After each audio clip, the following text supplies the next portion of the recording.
तो आपने बस सीक्वेंस में याद रखना है, कटो मरो ऐसे करके, हेक्सागोनल ट्राइक्लिनिक, एक के काटते जाओ पहले, ऐसे करके आप बना लेंगे।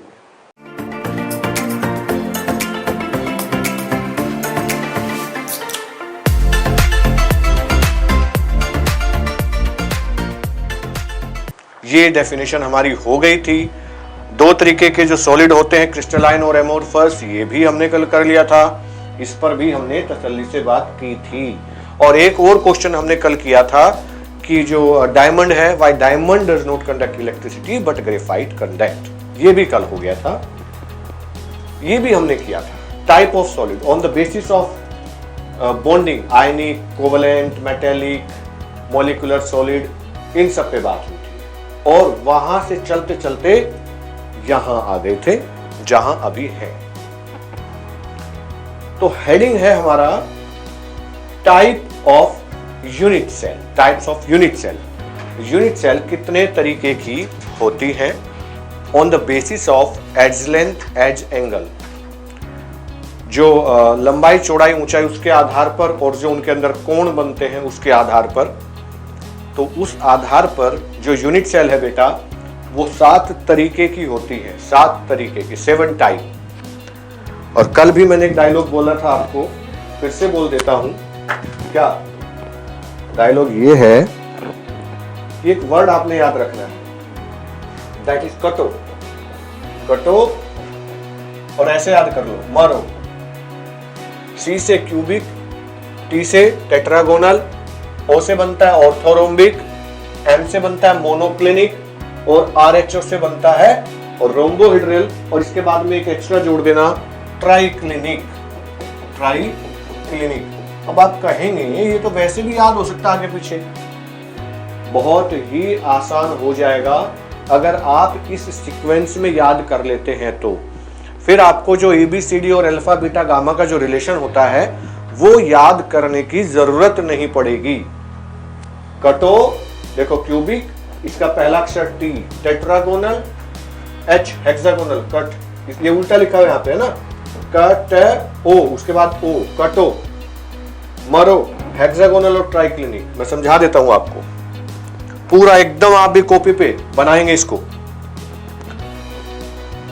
अभी बनाते हैं, थोड़ा चेंज करते हैं कलर, आज बैकग्राउंड कर लेते हैं व्हाइट, और आज लिखेंगे हम अलग तरीके के पेन से, मजा आएगा। तो 7 तरीके की यूनिट सेल मैंने आपको बताई, जिसमें से नंबर 1 क्यूबिक, दूसरी टेट्रागोनल, कट ओ से, ऑर्थो रोम्बोइक, हो गया ना, कट ओ, मरो, मोनो क्लिनिक,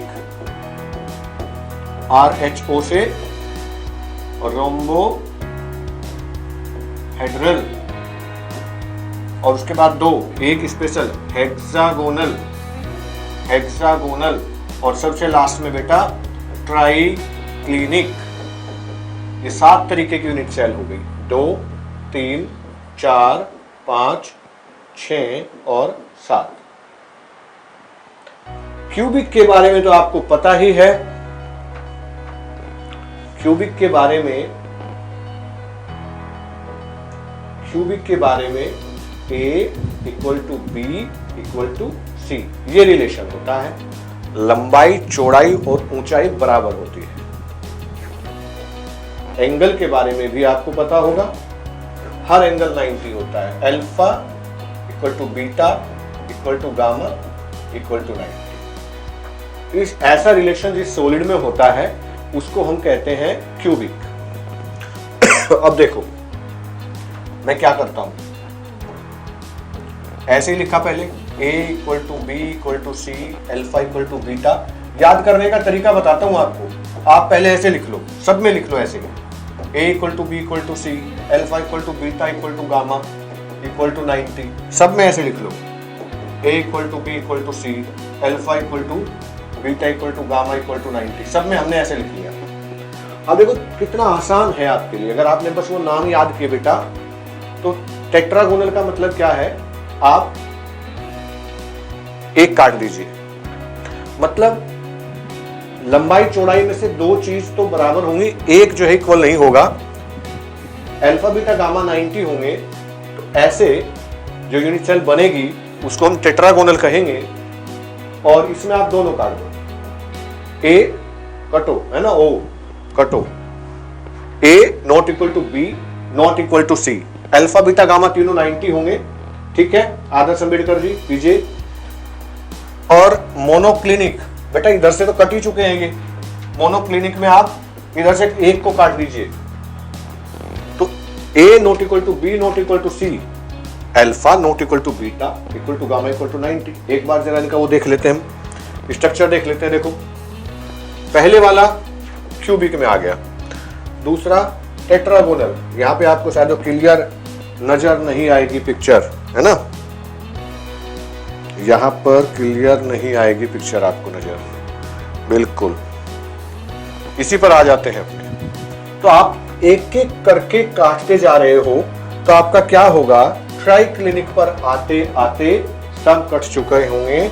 मतलब ट्राई क्लिनिक में हो जाएगा ए बी के बराबर नहीं है और बी सी के बराबर नहीं है, अल्फा बीटा के बराबर नहीं है, बीटा गामा के बराबर नहीं है, और इनमें से कोई भी 90 डिग्री नहीं है। एक इसमें अलग है, एक अलग है। और मैं बार बार कहता हूं केमिस्ट्री में जहां भी एक्सेप्शन है, इंपॉर्टेंट सवाल वही है। नीट का, मेडिकल का, आईआईटी का कोई भी एग्जाम हो, where is exception there is important questions for examiner. तो वो है ये हेक्सागोनल। इसमें क्या होता है बेटा, A equal to B not equal to C. इसको आपको अलग तरीके से याद करना है बस, only this one. A equal to B not equal to C, alpha beta 90 और gamma is equal to 120। Hexagonal ऐसा है जिसमें एक एंगल 120 डिग्री का होता है, दैट इज गामा। गामा होता है 120 और alpha beta 90, A equal to B not equal to C, ये रिलेशन होगा। तो आपने बस सीक्वेंस में याद रखना है, कटो मरो ऐसे करके, हेक्सागोनल ट्राइक्लिनिक, एक के काटते जाओ पहले, ऐसे करके आप बना लो। आसान हो गया ना, यही तो करना है, केमिस्ट्री को आसान बनाना है। ये आपने नोट कर लिया। इसके बाद एक और तरीका है यूनिट सेल का, type of unit cell, on the basis of number of atom present. Number of atom present, जैसे कल हमने बात की थी,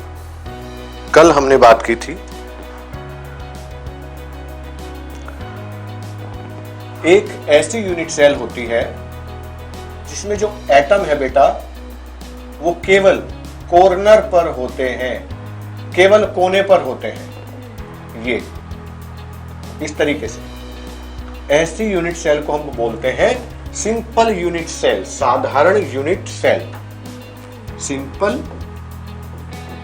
यूनिट सेल, जिसमें जो उसके कॉन्स्टिट्यूएंट एटम्स है they are present at the corner only.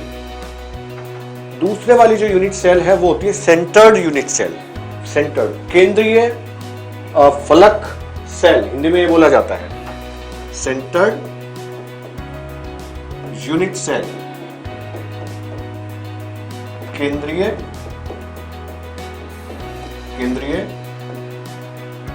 फलक, केंद्रीय पहले लिखे, फलक लिखे, फलक केंद्रीय या केंद्रीय भी लिख सकते हैं, जो भी आप लिखें। इसको नाम को हटा देते हैं, कभी फिर कुछ ऐसा लिखा जाए हिंदी में, वो फलक में फेस आ जाएगा, फलक में फेस आ जाएगा। सेंटर बेटा फिर फर्दर 3 क्लास में क्लासिफाइड किया जाएगा। एक होगा बॉडी सेंटर्ड, दूसरा होगा फेस सेंटर्ड और तीसरा होगा आपका end centred, end centred unit cell. ये अब ये क्या है, सिंपल क्यूबिक में मैंने कहा ऐसी यूनिट सेल जिसमें जो कॉन्स्टिट्यूएंट एटम्स हैं वो कॉर्नर पे हैं, और आपका जो कमरा है वो एक यूनिट सेल का बहुत अच्छा एग्जांपल है। आपके कमरे में सिर्फ 8 कोने होते हैं, ऊपर नीचे इधर इधर, दिस साइड दिस साइड, ऐसे होता है ना 8 कोने। तो आपका कमरा एक सिंपल यूनिट सेल है। अब इसी में देखिए बॉडी सेंटर कैसे बनाएंगे। वैसे तो ये मुझे 3D बना के आपको दिखाना है, ये मैं 3D बना के, लेकिन 3D हम यूज करेंगे वेबिनार के बाद 6 तारीख को, 6 और 7 तारीख के बाद, 6 और 7 सितंबर के बाद हम 3 डायमेंशनल चीजें यूज करने लगेंगे। मतलब मैं यहां समझा रहा हूं 3D क्या है, तो वो यहां आपके सामने जब मैं चाहूंगा तो यहां बिल्कुल एकदम सामने, यहां यूं वो पिक्चर चलेगी ऐसे ऐसे इस तरीके से। वो 6 और 7 के बाद होगा। तो बॉडी सेंटर में बेटा होता है कि जो आपकी यूनिट सेल है ऐसे, ये यहां पूरी बॉडी के बीच में एक एक्स्ट्रा एटम आ जाए, उसको बोलते हैं face centre, sorry body centre, body के बीच में आ जाए बॉडी सेंटर। फेस सेंटर में क्या होगा इसी में समझा देता हूं। आपको दिख रहा है एक फेस ये है, इसके बीच में यहां एक एक्स्ट्रा एटम, इस फेस पर भी एक्स्ट्रा, इस फेस पर भी एक्स्ट्रा, यहां भी, पीछे वाले पर भी, और जो फ्रंट में है उसके बीच में भी, यहां ऐसे। तो टोटल 6 कितने होते हैं फेस? लेफ्ट, राइट, सामने, पीछे, ऊपर, नीचे। हर फेस के सेंटर में एक एक्स्ट्रा एटम आ जाए। कैसे कल्पना करनी है? जब आप ऐसे 4 गोले यूं एक साथ सटा के रखते हो तो बीच में खाली जगह बचती है ना, यहां पर एक एटम फिट कर दिया, मतलब 4 बड़े बड़े लेमन, और लेमन के बीच में एक नींबू फिट कर दी, उसमें एप्पल के बीच में एक लेमन फिट कर दिया हो आपने, ठीक ऐसे, ठीक है।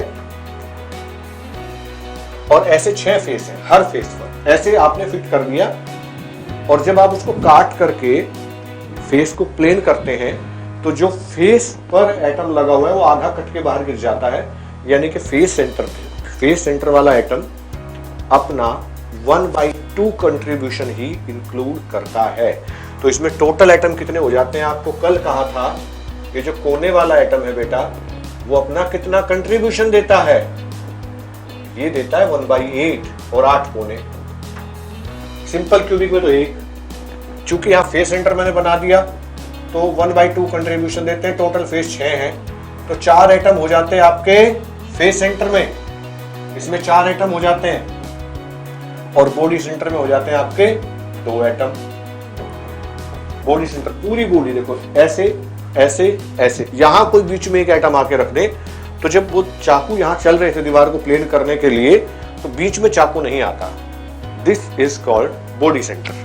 एंड सेंटर क्या होता है? एंड सेंटर होता है आमने सामने वाले फेस पर एटम फिट कर दीजिए तो अल्टरनेट हो जाता है। जैसे सामने वाले एटम पर यो समझिए, ये एक जो रिमोट है मैंने यहाँ पर एक निशान बना दिया ऐसे, और इधर की तरफ भी बना दिया, तो ये आमने सामने वाले फेस है ना ऐसे। तो बेटा यहाँ एक्स्ट्रा एटम है, इस फेस पे नहीं है, इधर है, इस फेस पर नहीं है। ऊपर नीचे चल लो, देखो इस पे था, इस पे नहीं है, इस पे था, और इस पे भी नहीं है। तो ये जो तरीका है, इस तरीके के अरेंजमेंट को हम क्या कहते हैं? End centre unit cell. और क्या होता है? सामने और पीछे वाले फेस पर जब एटम था 1/2 वो देता है, 1/2 ये देता है, तो टोटल 1 एटम, और 1/8 × 8 फ्रॉम दी कॉर्नर। तो कितना हो गया था? टोटल आ गया 2, है ना मेरे प्यारे बच्चों? समझ गए हो ना? न्यूमेरिकल करने वाले हम, सिंपल से न्यूमेरिकल। अगर ये बात समझ गए तो आने वाले 3 और 3 6 डेरिवेशन बहुत ही आसान हो जाएंगे आपके लिए। न्यूमेरिकल ले लें एक छोटा सा, थोड़ी सी प्रॉब्लम होगी तो क्लियर हो जाएगी। एक न्यूमेरिकल में कहा गया atom A is present at the corner of unit cell, atom B is present at the centre of face, और C at the centre of body. 3 atom, A लगा दिया मैंने कॉर्नर पर, B लगा दिया बेटा मैंने हर फेस के सेंटर में, और C लगा दिया पूरी बॉडी के बीच में। Find out empirical formula of this unit cell. तो कोने वाले का कितना कंट्रीब्यूशन मिलता है? 1/8 × 8। फेस वाले का कितना मिलता है? 1/2 × 6, 6 फेस होते हैं, सेंटर वाले का कितना मिलता है? पूरा मिलता है। तो आपका इंपेरिकल फॉर्मूला बनता है AB3C। इस तरीके से एक नीट में पूछा गया था, लेकिन नीट में काफी साल पहले, लगभग 7, 8, 10 साल हो गए हैं, कुछ ऐसे क्वेश्चन होते हैं ना कि वो क्लिक कर जाते हैं माइंड में, यार ये भी पूछ लिया, ये इतना आसान आ गया। अगर मैं कोई क्वेश्चन ज्यादा बार रिपीट करता हूं तो वो एग्जाम में आ जाए तो दिमाग में छप जाएगा। वो ऐसा सवाल था। उन्होंने ये कहा atom A present at the corner, atom B at the centre of face, atom C at the centre of body, लेकिन रैंडमली कोई सा एक बी एटम फेस के सेंटर में से निकाल के बाहर फेंक दिया। अब इंपेरिकल फॉर्मूला बताओ, ये पूछा। अब एक बी एटम निकाल के बाहर फेंक दिया तो मतलब हमारे पास फेस तो 6 होते हैं, 5 एटम बचे, 1/2 कंट्रीब्यूशन मिलता है, तो 2.5 हो गया वो। इसका 1, इसका 2.5 और इसका 1, तो हम लिखेंगे A B 5/2 C। यहां आप ये कर सकते हो A2 B5 C। ये आ गया था। इस तरीके से टेट्राहेड्रल और ऑक्टाहेड्रल पर भी एक सवाल होता है। एक बात नोट कर लीजिए, ये जो समझा रहा हूं ये आएगा आपका अगली क्लास से अगली क्लास में, लेकिन बस तब तक ये याद कर लीजिए 2 तरीके की स्ट्रक्चर हमारी 12th के सिलेबस में है। हम कहीं भी स्ट्रक्चर की बात करेंगे तो हम टेट्राहेड्रल स्ट्रक्चर की बात करते हैं और ऑक्टाहेड्रल की बात करते हैं।